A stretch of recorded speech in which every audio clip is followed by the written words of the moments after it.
Hi, hello. Thank you for clicking on my channel. I am Dami and I hope you're doing well. If this is your first time watching my channel, that's great because if this is not your first time, I'm probably going to look and sound like a hypocrite today. Now, I've talked about in a lot of videos of mine about how I don't necessarily like books or enjoy books that have sequels, trilogies, duologies, and everything else I like. Not for any reason in particular, just because it feels like a gamble to me. It could either be really, really good or it could just be very underwhelming. And I don't really like the gamble. However, one of my favorite books that I read this year, which it was my favorite until I read another book and I read another. So now I have like three favorite books this year. That's besides the point. One of my favorite books that I have read this year is Blood Trials by N.E. Davenport. And I'm going to recommend this book and then I'm going to be talking about the second book in duology because it's a duology. There's no third book, The Blood Gift. Now, I'm not someone who would pick up sci-fi fantasy off the whim or off the shelf unless I really have to have been highly recommended or like I'm doing homework or something. This was a birthday present from last year.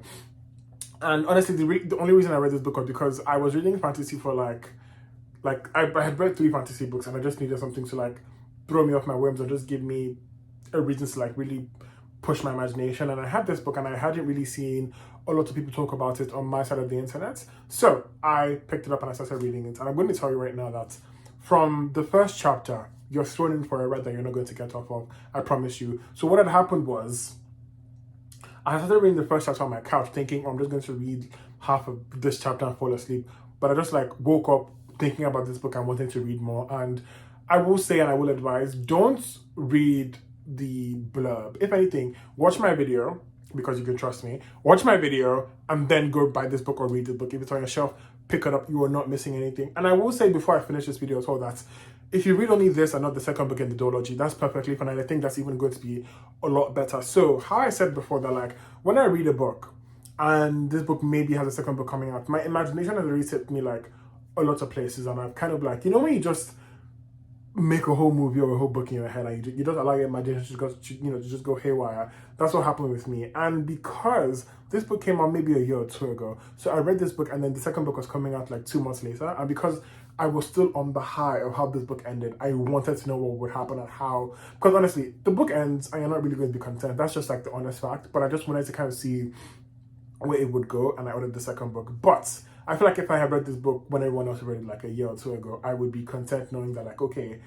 a lot more is going to happen, but I'm kind of good, right? So I'm going to give you like a very fun synopsis that you will find at the back of this book, right? But this is the thing. This girl right here, Ikena, she has a certain power, right? And she's not someone who is supposed to be having this kind of power. One, because she's black and she's in this like, territory where it's already, her skin color is already against her. But then having this power, it's a thing of where like a lot of white people are and everyone else are like is intimidated, scared, and it's also a bit of a taboo. So it's just not really allowed. So like growing up, she never really met her mother. She was raised by her grandfather, who's also dead as well from the get-go in this book. He never really meets him. And then growing up, he kind of taught her how to suppress it, but he also taught her how to use it and harness it in like a very smart way so that no one else knows. So the kind of power you have, I can't really explain it to you. Imagination has to do your work for you when I read this book. But this, it gives her like strength and she has some sort of like agility, not really super speed, but like, just like an enhanced meta-human in a way. Now,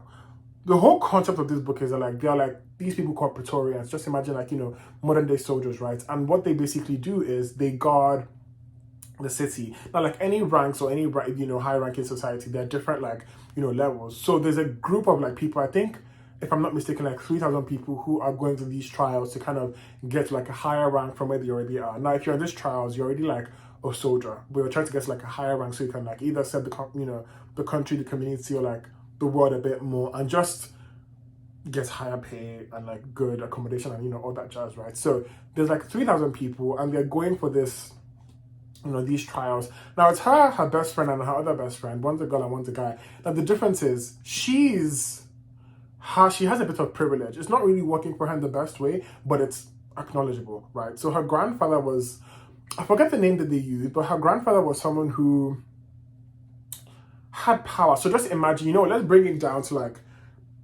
real world, right? Her grandfather was like some sort of governor, right? Even though he was black, he was really making things shake. He was making things happen. And like, a lot of his counterparts and a lot of his colleagues were jealous of what he could do, what he had done, and also because he was black, so they were a bit racist, right? So she kind of has the power and the name working for her, and now she's in these trials. Her friend comes from a long line of like really, really influential people in the society. And she's only there because, now, she doesn't really need to be there. If her friend wasn't there, her friend's life would be good. She would have the money and everything. She might only just need to like succumb to some tradition where women are just like, women are subjected to, you know, being the second best. But she wanted to prove her family wrong and just be a lot stronger and be a lot better and useful in society. And then they have their male friend as well, who's only there because if you can get this like hierarchy, if you can survive the trials, like I said, accommodation and better benefits for him and his family and all of that, right? So there's three of them. They go for these trials, and I'm not going to spoil it because I don't think I can really explain it. Again, your imagination has to work for you in this as well, but like, it's the deadliest thing you're ever going to experience. It's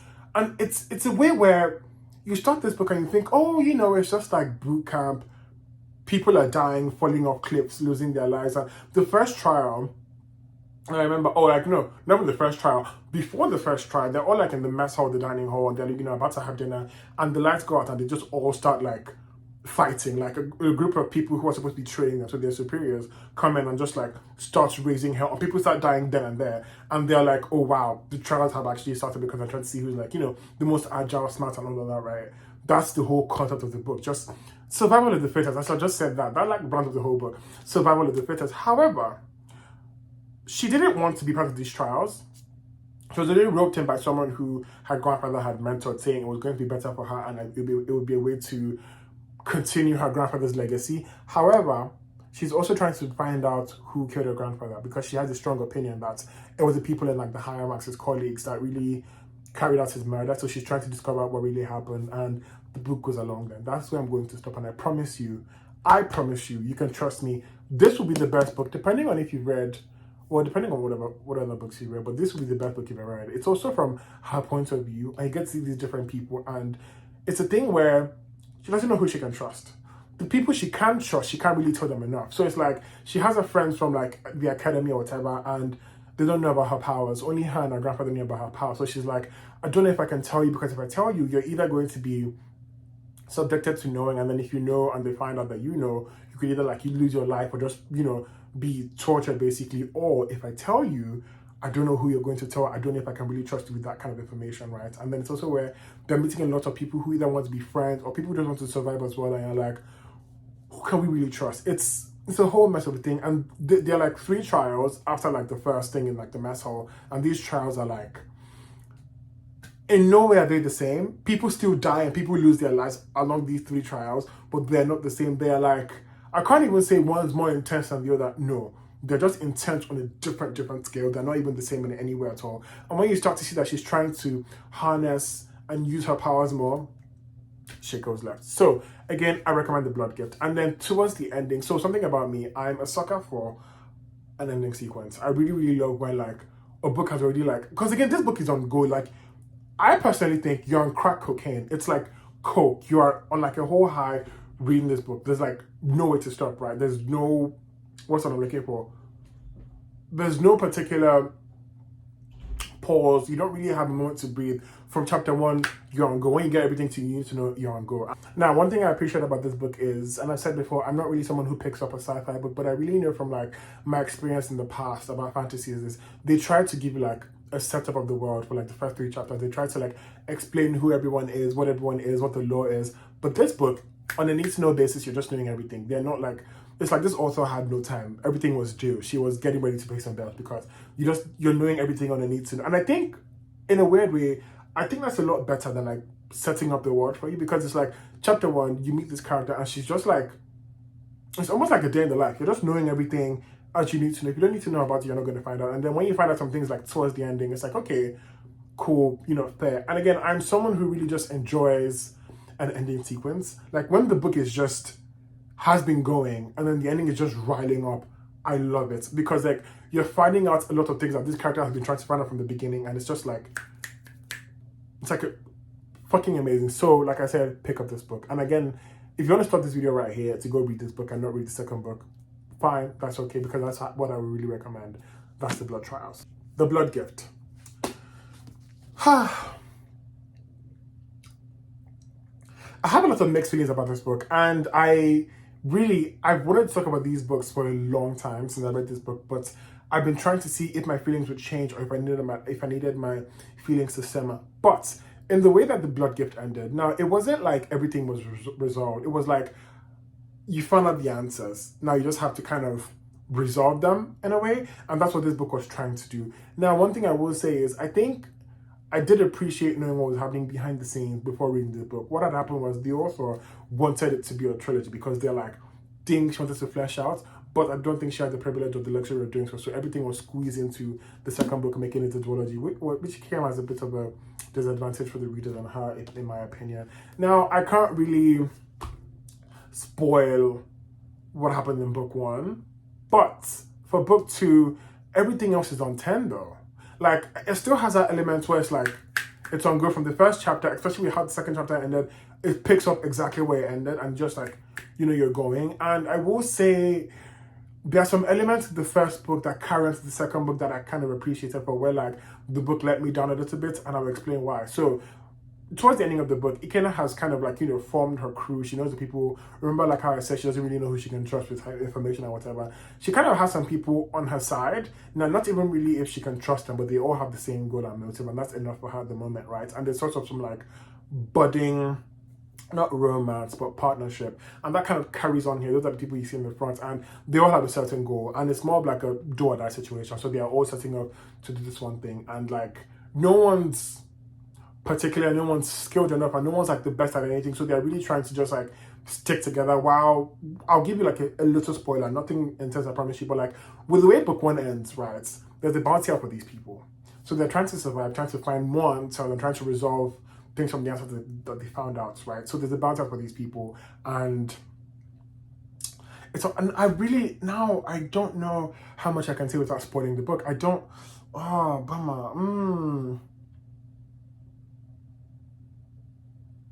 One thing I really enjoyed taking away from this whole book was that, like, in book one, you met Ikena as a fiery person who needed answers, you know, who needed questions answered. But in this second book, you kind of dive into how she is as a human being. Now, that might sound a bit boring and off-putting for some people because maybe you want the same fiery person who she still is. But I believe the way I could discern this book and this character is, remember I said everything was on coke and you're just on a big high in the first book, right? It's like this character didn't have a moment to breathe, like the readers as well. We didn't have a second to breathe. But there are a lot of emotions that, you know, that were going unchecked throughout the first book that she kind of had a little bit of time to kind of like declutter, take up her bra and be like, okay, what's going on? She had a moment to breathe, she had a moment to like grieve, cry, and just be human. And that's something I really appreciate. Now, as much as this book is on 10, there's some slow moments only because when the book gets a bit slow, then you try to see the author trying to intertwine things that were supposed to be like a third book into the second book, and it gets you a bit confused. So I remember when I started this book, I'm like, okay, I know what's going on and I know where we left off, and then it gets a bit of like a slow moment, and then you try to see, but you start to see introduction of some new lore, and you're like, wait, what's going on? Why are we focusing on this right now and what's at hand? That was a bit of a tricky moment for me that I did not really appreciate in this book. And again, remember when I said, when you already like imagine how something is supposed to go, you get a bit disappointed when it doesn't go that way. I mean, it's just life anyway. But if there was a third book, this would probably have been one of the best duologies ever, because the second book still has a lot of potential with like everything that's being, you know, uncovered and solved and everything. But if there was a third book with what you find out in this book, perfect. Now, everything that you find out in the second book as well, with like the new law and everything, kind of gets resolved in a very hasty way because of what we already know, behind the scenes and everything. But needless to say, it's an amazing book. However, I must admit, I would only recommend the Blood Trials.